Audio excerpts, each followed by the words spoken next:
তো গাইস আমরা অনেকেই ভিডিও তৈরি করি কিন্তু ভিডিও স্লো মোশন তৈরি করতে পারি না। কিভাবে আমরা ভিডিও স্লো মোশন করব? তো ভিডিও স্লো মোশন করার জন্য আমাদের যেভাবে করতে হবে সেটা আমরা কিন্তু জানি না, অনেকেই পারি না। তো গাইস আজকে আমি তোমাদেরকে দেখিয়ে দিতেছি কিভাবে তোমরা ভিডিও স্লো মোশন করবা। তো তুমি তোমাদের যে টিকটক আছে, টিকটক থেকেই ভিডিও স্লো মোশন করতে পারবা, টিকটকের ভিডিও। তো আমি তোমাদেরকে দেখিয়ে দিচ্ছি খুব সহজে। তো গাইস তোমরা ভিডিওটি দেখার আগে তোমরা যেটা করবে সেটা হচ্ছে তোমরা আমার চ্যানেলটি অবশ্যই সাবস্ক্রাইব করে দিবা। এখানে দেখো সাবস্ক্রাইব অপশন আছে, সাবস্ক্রাইব অপশনে ট্যাপ দিয়ে চ্যানেলটি সাবস্ক্রাইব করে দিবেন এবং আবার ওইখানে ট্যাপ দিবেন। ট্যাপ দেওয়ার পর আমরা বেল আইকনটি অন করে দিবেন। বেল আইকনটি অন করে দিলে তাহলে কি হবে, আমি ভিডিও ছাড়ার সাথে সাথে তোমাদের কাছে ভিডিওটি চলে যাবে এবং ভিডিওর নোটিফিকেশন চলে যাবে। তো গাইস তোমরা চলে যাবে হচ্ছে টিকটকে। তো টিকটকে আসার পর তোমরা যেভাবে ভিডিও আপলোড দাও সেভাবে ভিডিও আপলোডের ওখানে ট্যাপ দিবা প্লাস অপশনে। তো প্লাস অপশনে ট্যাপ দেওয়ার পর প্লাস অপশনে ট্যাপ দেওয়ার পর আমাদের এরকম ইন্টারফেস হবে। দেন তারপর আমরা গ্যালারি থেকে একটা ভিডিও নিব, নরমাল ভিডিও। তো গ্যালারি অপশনে ট্যাপ দেবো। দেন এখান থেকে আমরা একটা নরমাল ভিডিও নিয়ে নেব। তো গাইস আমি একটা ভিডিও নিচ্ছি, দেখো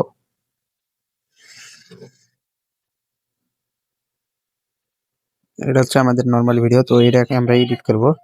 এডিট করার জন্য আমরা যেটা করব সেটা হচ্ছে এডিট যে অপশনটি আছে এই যে এখানে দেখো, আমি তোমাদেরকে দেখা দিচ্ছি। তো গাইস এখানে যে এডিট আছে এই এডিট অপশনে ট্যাপ দিব।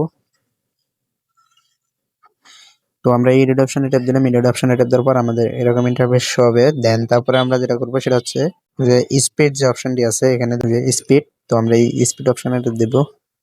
দেন এখান থেকে চাইলে আমরা স্লো মোশন করে দিতে পারবো যতটুকু দরকার। আমি যদি এখানে দিয়ে দেবো আমাদের কিন্তু ভিডিওটি স্লো মোশন হলো।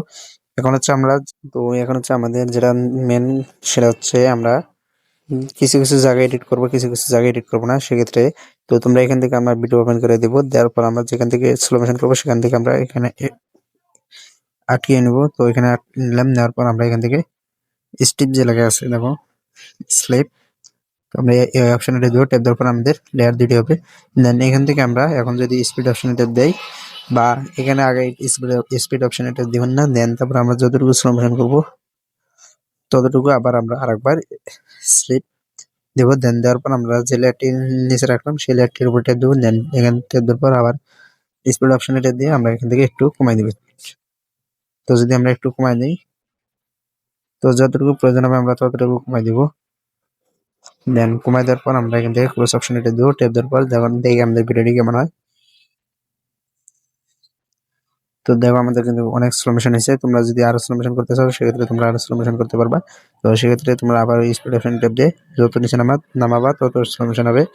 এন্ড স্পিড করতে চাইলে এইদিকে দিবে, এইদিকে দিলে স্পিড হবে আর এইদিকে দিলে হচ্ছে স্লো মোশন হবে। তো আমি স্লো মোশন করে দিলাম। স্লো মোশন করে দেওয়ার পর দেখো আমার ভিডিওটি কিরকম হয়।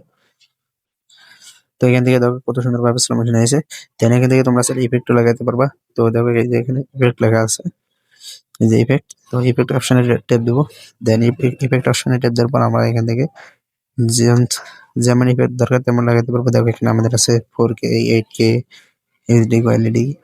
তো দেখো যে 4K ultra, then 8K high quality, 4K ultra and HD মানি এনি। তো এখান থেকে আমরা 8K টা সিলেক্ট করবো। তো দেখো আমি 8K টা সিলেক্ট করছি। তো দেখো আমাদের কিন্তু 8K হয়ে যাবে। তো এই যে লেয়ারটা দেখো এখানে দেখো কিরকম দেখা যায়, এখানে দেখো কিরকম দেখা যাচ্ছে। দেন এখান থেকে চাইলে আমরা আরেকটা ইফেক্ট লাগাতে পারবো। সেক্ষেত্রে হচ্ছে আমরা যেমন এই ইফেক্টটা লাগাবো, ইফেক্টটা লাগালে আমাদের একটু ব্যাকগ্রাউন্ডটা ভালো হবে। দেন দেখো আমাদের নর্মালি কিরকম ছিল আর হচ্ছে এখন কিরকম হয়েছে। তো গাইস এভাবে তোমরা এডিট করতে পারবা। আর এডিট সম্পর্কে টিকটকে ভিডিও এডিট করার সম্পর্কে যদি আরো ভিডিও চাও তো সেক্ষেত্রে তোমরা আমাকে কমেন্টে বলবা, আমি তোমাদের জন্য ভিডিও নিয়ে আসবো। তো গাইস দেখো আমি তোমাদেরকে দেখাচ্ছি। দেখো ভাই ভিডিওটা কিরকম ছিল আর এখন হয়েছে কিরকম। এখন স্লো মোশনও কিন্তু খুব সুন্দর হয়েছে। তোমরা যেরকম স্লো মোশন চাবে সেরকম হবে। এন্ড যখন আমাদের এডিট শেষ হবে তখন আমরা কি করবো, এখান থেকে আমরা এই অপশনে ট্যাপ দিব। এখানে ট্যাপ দিয়ে এখানে ট্যাপ দেওয়ার পর আমাদের আবার আগের জায়গায় নিয়ে আসবে। দেন এখান থেকে আমরা ভিডিওটি এক্সপোর্ট করে দিব। তো তোমরা যেভাবে ভিডিও এক্সপোর্ট করো সেভাবে তোমরা এক্সপোর্ট করবা। আর যদি তোমরা ভিডিও এক্সপোর্ট না করতে পারো তাহলে আমাকে বলবো, আমি তোমাদেরকে ভিডিও এক্সপোর্ট করা শিখিয়ে দেবো। তো ভিডিওটি কেমন লাগলো অবশ্যই কমেন্টে বলতে পারছেন। নতুন হলে অবশ্যই চ্যানেলটি সাবস্ক্রাইব করে দিয়ে পাশে থাকবেন। ধন্যবাদ সবাইকে।